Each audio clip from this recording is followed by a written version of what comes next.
Saya dalam waktu isoman 5 itu saya terus bekerja. Saya nggak mau sampai, kehilangan, kesadaran kayak gitu ya. Saya sudah tahu saya karena suami saya ini lebih kan, saya harus lebih kuat nih. Singkat cerita saya bawa dia nggak ke rumah sakit dulu, saya ke klinik. Nah, pada saat ke klinik, saya yang biasanya aktivitas dan, saya merasa nggak ada masalah nih dengan diri saya masih baik-baik aja.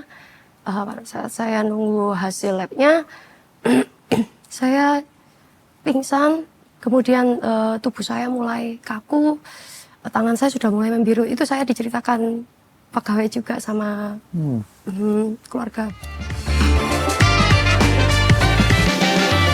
Halo semua, welcome to Marketplace Wisdom. Masih bersama saya Fandi dan saya Vika. Ya, jadi hari ini kita bicarakan tema yang jadi struggle cukup banyak orang ya. Yes. Seperti itu ketika harus menjadi seorang single parent atau single mom atau single dad gitu ya. Seperti itu dan ada tanggung jawab sebagai untuk ini ya untuk apa menjadi ya? tulang punggung keluarga lah betul, ya Ko ya. Seperti betul. itu ada anak juga. Betul. Gitu. Nah itu yang akan Itu kita akan kita bicarakan bicarakan pada ya. hari ini. Yes, dan kita punya satu narasumber yang luar biasa. Saya minta tolong Tika untuk bisa memperkenalkan diri, silakan. Perkenalkan, nama saya Tika. Saya sebagai owner dari Treviso Marketplace Bahan Bangunan. Dan saya di GMS melayani di Persekutuan Doa GMS Biskon.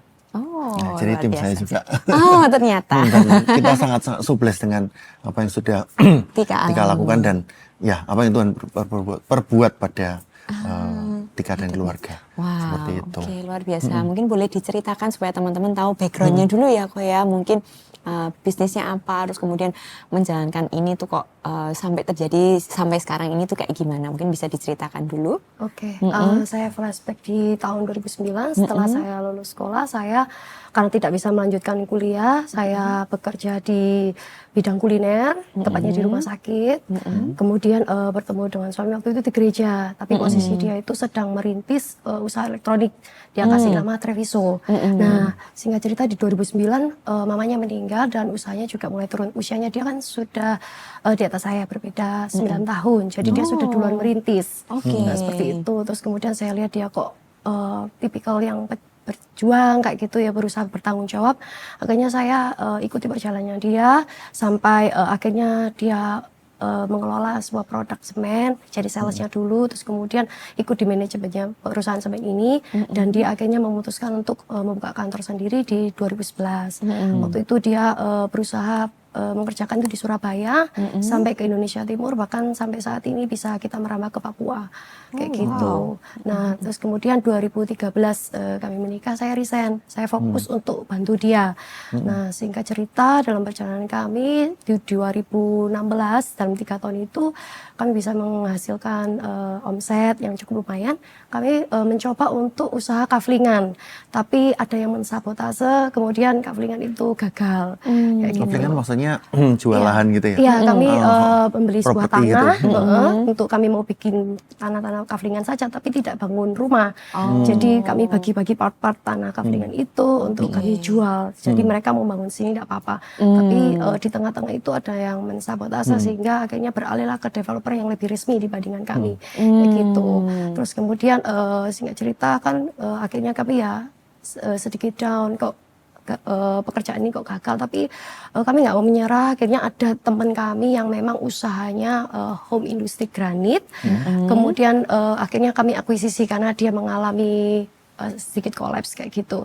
Kami akhirnya belajar bagaimana produksi granit itu dari awal, dari produksi bahan baku sampai terjadinya kami distribusi seperti itu. Jadi selain semen, kami juga mendistribusi granit dengan merek kami. Akhirnya kenapa nggak pakai merekmu aja yang dulu elektronik, kita pakai di nama granit ini, akhirnya namanya Treviso. Kemudian kami juga mencoba, kan waktu itu online masih baru, kami mencoba untuk masuk ke dunia online juga. Nah, puji Tuhan kita juga tersebar namanya, semakin kita banyak promo, kemudian kita mengenalkan nama kita dengan branding kita, We Build Better Home kayak gitu di Treviso ini. Puji Tuhan, berseiring berjalan waktu, dari kami 2 orang punya sales, kemudian punya admin, kami punya tim. Nah, tim yang ada yang tim baik, ada yang tim yang kurang baik. Akhirnya di 2019 itu 2 sales kami menyalahgunakan uang nota. Jadi dimanipulasi seperti itu loh, toko-tokonya kayaknya yang sudah bayar dia omong belum bayar kayak gitu, itu menyebabkan cash flow juga. Kemudian di 2019 ada toko juga yang tidak membayar dan jumlahnya yang cukup banyak kayak gitu, yaitu membuat kami sampai harus ada yang diretur dalam jumlah beberapa kontainer, sampai ada yang tokonya ini bangkrut sudah tidak ketemu di mana kayak gitu. Nah terus singkat cerita kan 2020 nih COVID. Nah, karena suami ini inovasinya luar biasa, pengen cepat growth.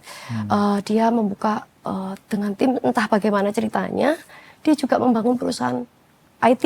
Nah, tapi di situ saya tidak ikut campur, hanya saya selalu di belakang layar, saya bagian di dalam perusahaan itu, suami saya yang di lapangan. Nah kemudian singkat cerita kami juga membuka toko, jadi membangun toko dalam waktu 8 bulan. Di Februari 2021 selesai membangun. Pada saat itu karena sales yang 2 itu kami resign kan, otomatis kan dalam 2 tahun ini hanya jalan 2 orang, suami dan 1 sales saja. Itu kami akhirnya merekrut 1 sales lagi. Kemudian di bulan Juni dia ngajarin sales baru ini dibawa ke Sulawesi. Nah pas saat pulang dari Sulawesi dia terpapar COVID. Nah posisi toko baru saja selesai kan bulan Februari, itu di bulan 6 akhir itu toko itu belum ada isinya. Kami menggunakan stok-stok yang ada, saya tidak tahu kebutuhan customer itu apa saja kayak gitu. Jadi saya yang di dalam ini bagaimana menguatkan tim, jadi saya tim yang di dalam, dia yang di luar. Saya sudah, karena dia sebagai suami, saya serahkan yang entah dia mau buka perusahaan apa, dia mau kerjakan apa, yang penting sistem keuangan saya atur seperti itu. Sehingga cerita saya juga akhirnya terpapar. Di situ kami isoman 5 hari di rumah sakit enggak, di rumah? kami di hotel. Di hotel. Kami isoman karena anak-anak dan keluarga supaya enggak kena terpapar.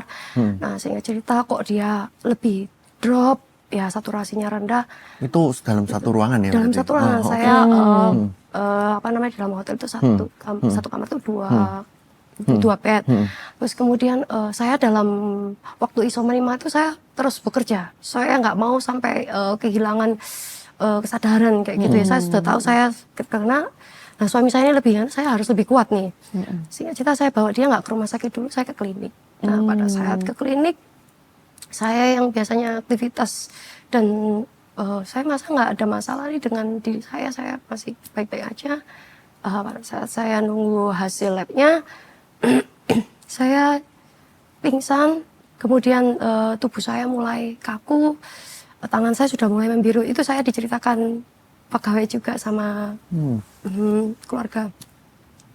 Di situ saya kayak nafas itu sudah tersengal-sengal. Tuhan, saya bilang, kalau saya tidak ada sekarang, bagaimana anak saya? Saya juga bagaimana untuk mengatur semuanya ini, meninggalkan tanpa saya tidak persiapan apapun. Dari situ sampai selesai mendoakan saya, suami saya sudah telepon orang tua, saya sudah video call, saya pamit gitu kan. Benar-benar kayak diambang kematian itu gimana sih gitu ya.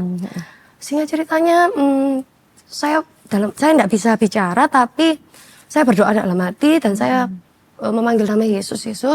Saya berbahasa roh dan saya akhirnya singkatnya disembuhkan. Nah saya kemudian pulang kembali ke hotel, tapi hotel itu sudah curiga karena kok saya sering kirim oksigen gitu ya di lobi.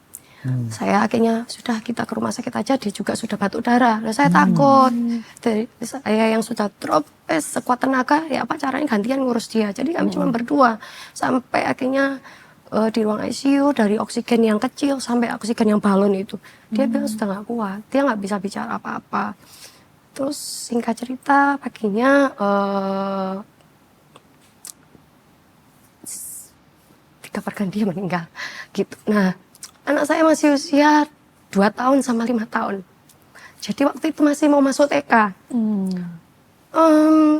Saya tidak bisa berbicara pada anak saya kalau tapinya sudah tidak ada. Mereka selalu menunggu di depan jendela. Saya bilang, saya kan masih stres depresi ya. Sampai mama saya tuh, kalau kamu seperti ini terus ya, kamu juga bakalan tidak ada. Karena saya sudah sangat-sangat depresi sampai nggak bisa tidur kayak gitu. saya nggak bisa memikirkan apa-apa. Sehingga ceritanya daripada saya kayak gini terus saya ngomong sama anak saya, tapi sudah nggak ada. Tapi kamu punya Tuhan Yesus yang menjadi papamu, kayak gitu. Sehingga cerita saya akhirnya menguatkan diri saya sendiri. Saya berdoa sama Tuhan. Saya nggak marah Tuhan dengan semua yang terjadi. Mungkin suami saya banyak meninggalkan, mungkin dalam tanda kutip, problem. Dan juga tidak meninggalkan yang namanya dalam tanda kutip mungkin warisan seperti itu ya. Oke, tapi saya percaya dia meninggalkan saya itu kail dan umpan yang saya harus perjuangkan. Saya tidak dikasih uang mungkin dalam tunai gitu ya, kelihatan gitu ya, enggak. Tapi dia memberikan saya umpan dan kail itu untuk saya kerjakan, untuk menghasilkan berkat-berkat gitu. Kalau enggak saya bakalan, ya sudah saya enak-enakan aja gitu kan. Mungkin saya enggak akan berjuang, saya enggak bisa bersaksi gitu kan. Nah, sehingga cerita saya juga mendapat tekanan internal dari keluarga. Ya, karena nggak mungkin gitu kan. Pasti saya penyebabnya gitu ya. Itu saya nggak bisa cerita. Oh, jadi dituduh gitu. Iya. Jadi saya benar-benar tertekan. Sampai kantor yang saya rintis sendiri mau diambil gitu kan. Saya ya nggak mau. Saya itu berjuang sendiri tanpa dikasih modal apapun. Saya betul-betul berusaha sendiri berdua gitu ya. Jualan apapun sampai kami bisa seperti itu kayak gitu. Nah, singkat cerita akhirnya kami terlilit hutang karena problem-problem dan nota toko, juga membangun perusahaan dan juga membangun toko ini yang belum ada isinya gitu. Jadi kami butuh cash flow. Nah, giro dia sempat blong beberapa kali, akhirnya kan kami 2020 baru saja pengajuan bank pakai nama saya. Nah, dari situ dia 2021 meninggal. Semakin tekanan kan, karena semuanya ketika akhirnya kayak gitu. Jadi kalau tanpa Tuhan saya mampu. Saya sering beberapa kali ke UGD pagi-pagi kayak gitu. Karyawan, orang-orang, teman-teman nggak ada yang tahu, keluarga saya yang sering bawa saya sebelum saya mengenal GMS di tahun 2022. Waktu itu pada saat mendengarkan saat teduh, saya cari di mana nih gereja GMS. Karena Pak Sofi Limanto relate banget nih, ada beberapa sharingnya itu yang menguatkan saya. Kayaknya saya berpikir, tapi dalam prosesnya itu sampai tahun ini, walaupun problem-problem itu belum selesai satu persatu, Tuhan itu kayak tuntun menyelesaikan. Itu sih saya sampai bisa terlilit hutang karena problem-problem yang tadi. Oke, jadi terlilit hutangnya tuh berarti mostly karena tadi ya perusahaan-perusahaan yang dibangun tadi ya, dari toko, yang dari perusahaan. terlalu agresif gitu ya. Betul, Iya. jadi kayak bikin ini, bikin itu, jadinya akhirnya numpuk di situ. Iya, gitu ya. iya. Kalau boleh tahu, sekitar berapa hutang yang harus diselesaikan? Kira-kira angka. Kalau nota itu ya kurang lebih sama ini M. Ya di atas 1,5 M ya. Nah, dan itu ya apalagi yang harus saya kerjakan Tuhan. Kayak gitu kan, tabungan yang biasanya dia tabung itu ya, dalam tanda kutip kan, tahu kan ada agensi tabung kan itu. Dia tutup 6 hari sebelum dia bilang gini, udahlah enggak usah, kan kita sudah punya banyak usaha yang lancar, ini kondisi kita harus stabilkan dulu, tabungan yang kemarin tutup ya, kayak gitu. Nah, saya bilang gini, saya pikir gini, waduh, setelah dia enggak ada, coba seandainya enggak ditutup gitu kan ya, saya masih punya modal gitu ya untuk kerja. Dari situ, oh ya, saya pikir lagi, saya enggak mau menyalahkan keadaan Tuhan atau siapapun atau dia, bahkan enggak. Saya cukup senang, happy karena dicintai begitu luar biasa. Dia seperti itu karena dia ingin saya hidup bahagia gitu kan sama anak-anak, enggak sampai kekurangan kayak gitu. Tapi keagresifannya itu atau ingin cepet growth-nya itu kadang kita sebagai manusia itu kadang serakah ya dalam tanda kutip, itu membuat kita bisa jatuh. Nah, dari situ saya akhirnya datang ke kantor, saya kumpulkan tim pabrik dengan juga tim kantor. Saya bilang kalau 1 tahun saya enggak bisa selesaikan ini, saya lepas kalian semua. Pemimpin kalian enggak ada. Kalian kalau percaya sama saya, ayo jalan bareng. Saya susun SOP, saya delegasikan pekerjaan-pekerjaan, saya bangun keuangan yang baik, saya telepon supplier, saya telepon customer, intinya sama supplier itu saya minta negosiasi waktu. Puji Tuhan yang tim bisnis saya itu pabrik semen ini mau memberikan saya termin waktu yang sama. Nah, sekitar 4 bulan lah, terus pakai dulu aja, jalankan dulu. Yang lainnya ada yang percaya, ada yang tidak, supplier. Saya bilang, Tuhan saya enggak butuh, mungkin banyak orang percaya sama saya berjalan sama Tuhan aja. Saya membuktikan waktu demi waktu. Akhirnya hal yang pertama saya selesaikan itu urusan kantor. Jadi menguatkan tim, kemudian menyusun SOP yang baru, memanage keuangan yang betul-betul saya data semua. Saya delegasikan tim-tim yang memang ini cocok di bidangnya, saya mau fokus yang lain. Nah singkatnya, kan dia punya perusahaan IT nih yang tadi saya ceritakan. Itu ada banyak skandal. Saya merasa seperti walaupun saya sama sekali tidak masuk ke situ. Nah, suami saya menjadi direkturnya kan di situ. Bagaimana saya bisa masuk ke situ? Berarti otomatis saya harus menjadi direktur di situ. Saya seperti menyelinap. Tim itu semua laki-laki, tidak ada yang perempuan, cuma saya. Saya masuk sebagai direktur di situ. Singkat cerita beberapa bulan saya tahu ini nggak benar dilanjutkan. Mereka shock. Saya menutup itu dan saya membagi saham itu masing-masing saya close. Nah, saya mau ketenangan hati kayak gitu. Itu karena akan berdampak buruk ke depannya. Saya enggak pintar, tapi Tuhan tuh kayak kasih hikmat kayak gitu. Terus kemudian saya menyelesaikan di beberapa toko. Akhirnya saya singkat ceritakan 2023 mau pergi ke Israel.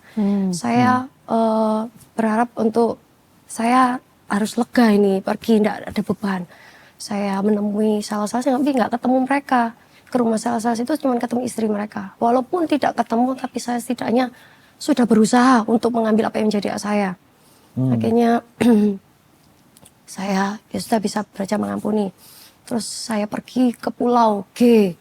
Saya terbang ke sana, sehingga cerita saya beberapa hari di situ nggak ketemu.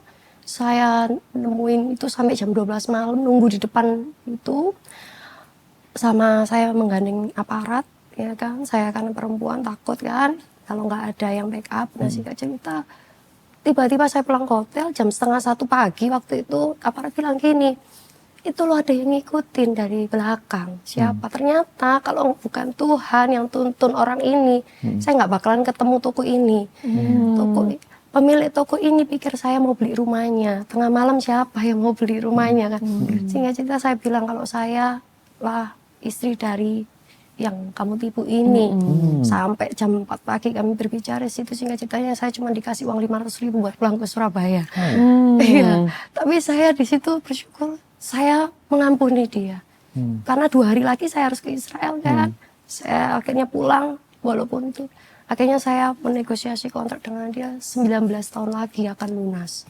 Setiap bulannya dia mencicil, tapi dia tetap hari ini puji Tuhan. Kalau saya tidak nemui ya enggak, sedikit pun dia nggak akan cicil. Oh, dia ada komitmen gitu ya, iya. Walaupun mencicil tapi ada komitmen. Ya tuh sangat lama sampai anak cucu mungkin ya. Tapi saya belajar untuk dari semua kejadian itu mengikhlaskan diri, mengampuni. Dari situ Tuhan bukakan jalan. Kenapa kok semua ini terjadi Tuhan? Terlebih banyak di kota Sulawesi. Dari situlah saya ketemu partner yang dimana saya tidak mau sembarangan. Saya betul-betul uji dia, kemudian saya bisa berani berbisnis bersama, membuka cabang di luar pulau seperti itu di Sulawesi itu. Dari yang dimana ladang yang kering, Tuhan jadikan ladang berkat di Sulawesi itu. Sekarang mari kita dengarkan apa yang jadi prinsip firman Tuhan pada kali ini. Saya ambil dari Mazmur 68 ayat 6. Bapa bagi anak yatim dan pelindung bagi para janda, itulah Allah di kediamannya yang kudus. Jadi di sini Tuhan seakan-akan hendak mengatakan ini loh, Tuhan ini atau Allah tidak hanya untuk orang-orang yang hidupnya normal atau wajar-wajar aja. Tapi justru di sini Allah hendak menunjukkan, menyatakan dirinya secara spesifik sebagai pelindung atau sebagai pembela bagi para janda-janda juga. Kita tahu sebenarnya dari dulu itu sudah ada gitu ya. Janda apakah karena cerai, apakah karena ditinggal mati suaminya atau ditinggal nggak jelas dan sebagainya.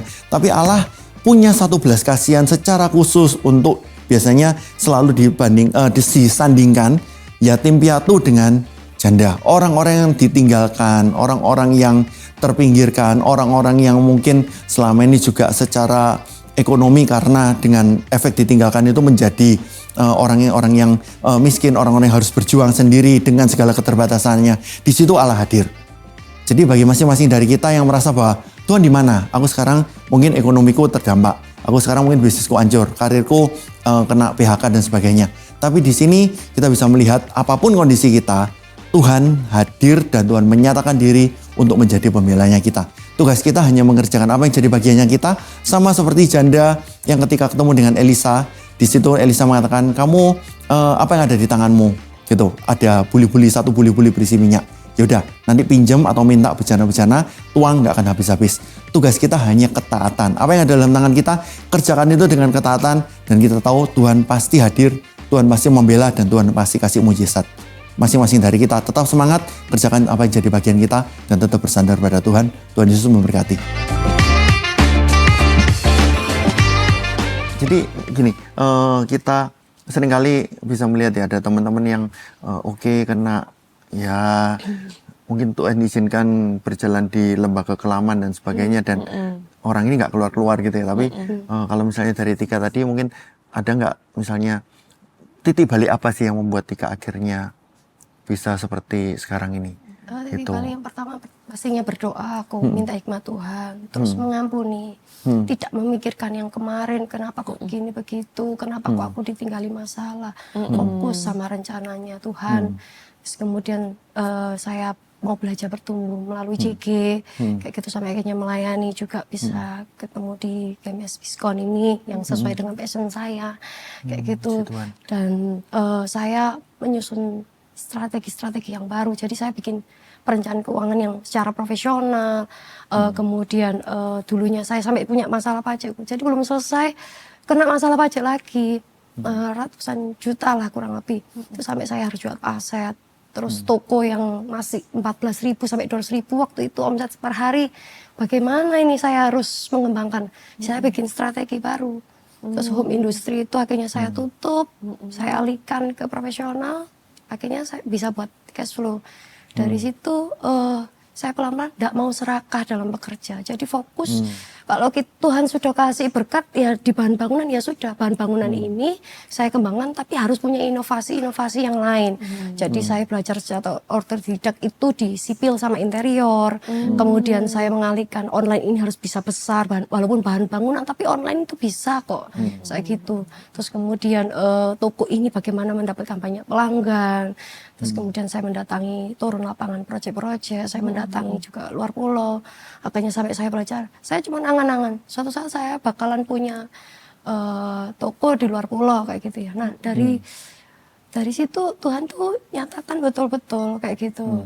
Pelan-pelan bertahap, jadi yang saya siapkan dulu dari titik balik ini adalah hati dulu, fokus dulu.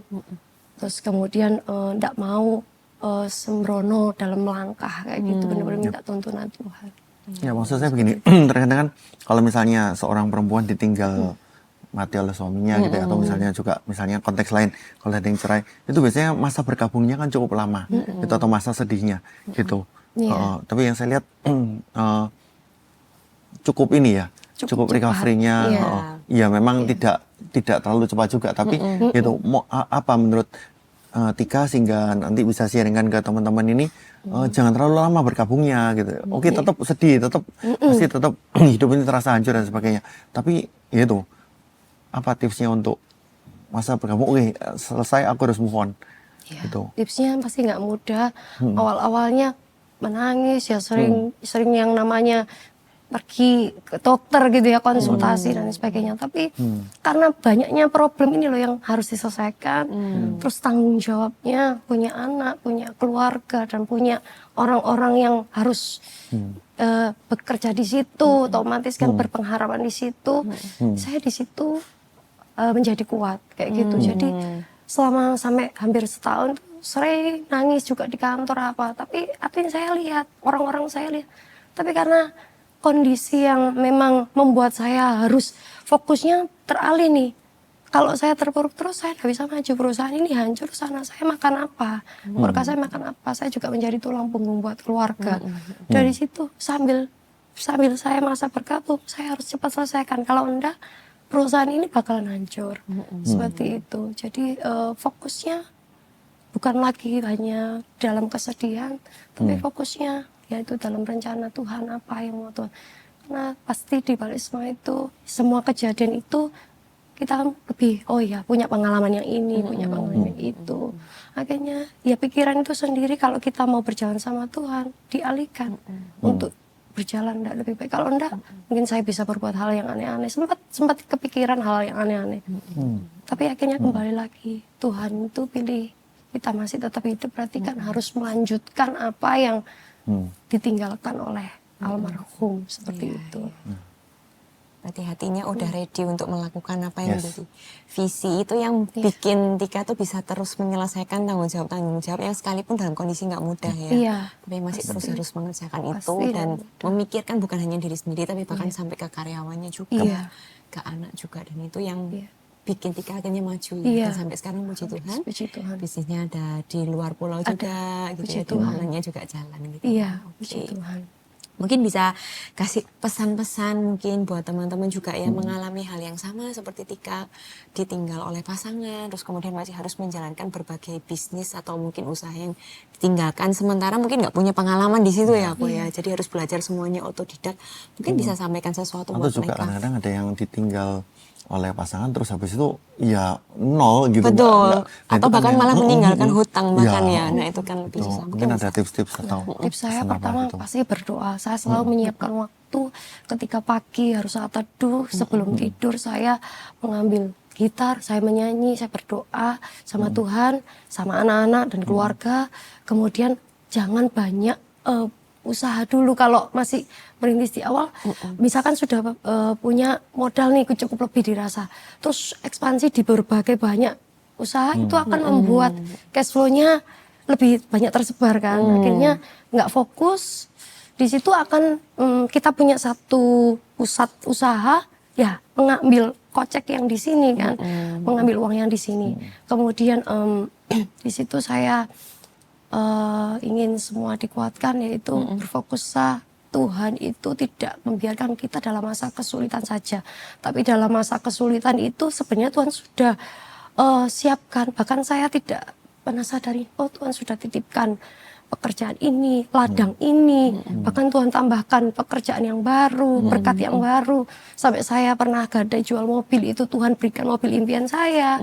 Sampai saya punya hanya satu tempat, sekarang sudah punya 3, kayak gitu. Jadi rumah yang saya cukup untuk beberapa orang sekarang saya bisa renov. Nah sebenarnya hal tersebut itu dalam masa proses kekelaman saya itu sudah saya dapatkan, saya rasakan kayak gitu. Jadi pesan saya buat teman-teman, fokus, jangan bercabang. Usaha itu tidak selalu harus cepat instan, tapi benar-benar ini mengukur sesuai kemampuan. Kayak saya tadi, kalau saya tidak mampu mengelola pabrik, karena kan dari produksi sampai penjualan, ya saya tinggalkan, saya alihkan. Saya lebih tenang, saya fokus mencari omset, fokus memperbaiki dalam, menguatkan tim. Dari situ kita akan pelan-pelan mendapatkan cash flow yang sehat. Nah terus kemudian kalau misalkan kita tidak punya apa-apa di titik nol, jangan berpikir untuk kita hutang ke siapa gitu. Jadi dengan modal yang ada mungkin punya apa gitu ya. Kayak saya punyanya cuma tinggal mobil nih. Ya sudah, armada saya gadai dulu, saya bisa tebus, saya jual, saya pakai DP untuk beli ini. Sisanya mungkin saya bisa buat yang lain kayak gitu. Tuhan itu tidak akan membiarkan kita sampai kekurangan. Jadi jangan pernah berpikir kita berpatokannya minta tolong siapa ya. Minta tolongnya sama Tuhan. Kayak gitu. Terus akhirnya kita kalau menjadi orang yang bisa dipercaya, kalimat kita kalau saya selalu dalam diri saya gini, kalau saya sudah ngomong ya saya bilang kalau saya bisa 1 tahun ini lolos, ayo kita akan growth bareng. Saya pasti tidak lupa dengan kebaikan kalian ikut saya dari masa pertama saya. Jadi kalau kita sudah ngomong ya kita lakukan kayak gitu. Jadi menjalin kepercayaan itu yang paling penting, karena dari kepercayaan itu kita nggak pernah tahu orang yang sekitar kita itu akan menolong kita. Kalau kita sudah cacat, susah memperbaiki nama baik dari situ. Kalaupun mulai dari nol, kalau nama baik kita bagus, kita juga bergantung sepenuhnya sama Tuhan, itu pasti Tuhan berikan pertolongan. Dan tidak pernah kayak ini kecewa, marah, sedih ya pasti. Tapi kayak saya gini, enggak apa-apa Tuhan, enggak apa-apa Tuhan. Saya selalu gitu, bersyukur terus sama Tuhan.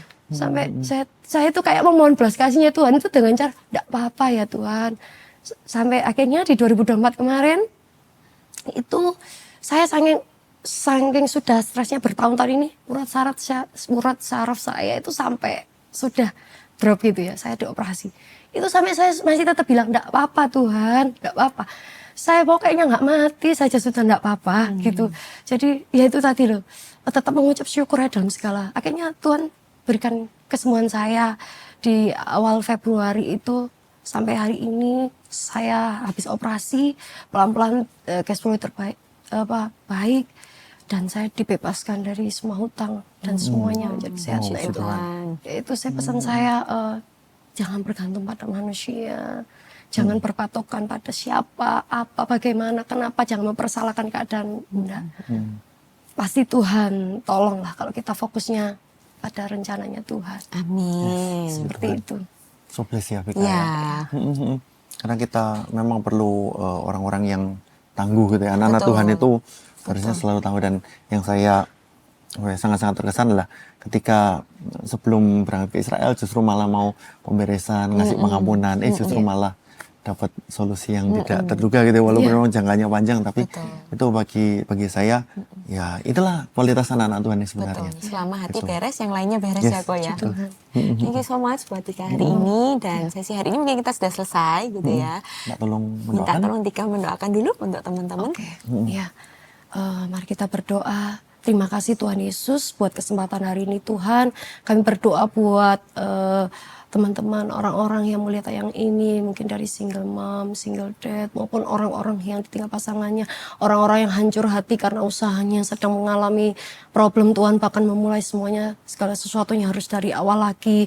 Tapi ya, dengan bergantung sepenuhnya sama Tuhan, dengan tidak menggerutu, dengan ucapan syukur, dengan berserah pada Tuhan. Tuhan yang menjadi pendamping hidup kami, Tuhan yang menjadi Bapa atas kami, Tuhan yang menyiapkan dan menyediakan buat masa depan kami.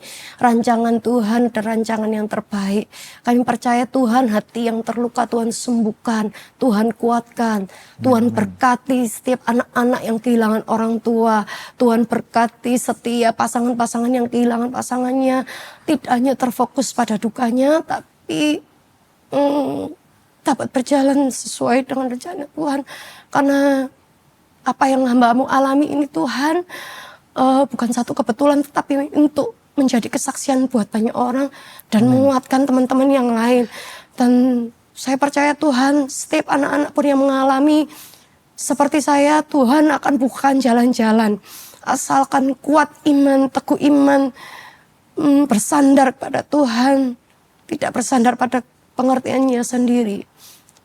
Kami percaya Tuhan, Kau yang tutup bungkus setiap keluarga-keluarga yang memulai segala sesuatunya dari awal. Tuhan tidak akan membiarkan kami melangkah sendiri. Karena Tuhan akan memberikan pertolongan-pertolongan dari segala arah.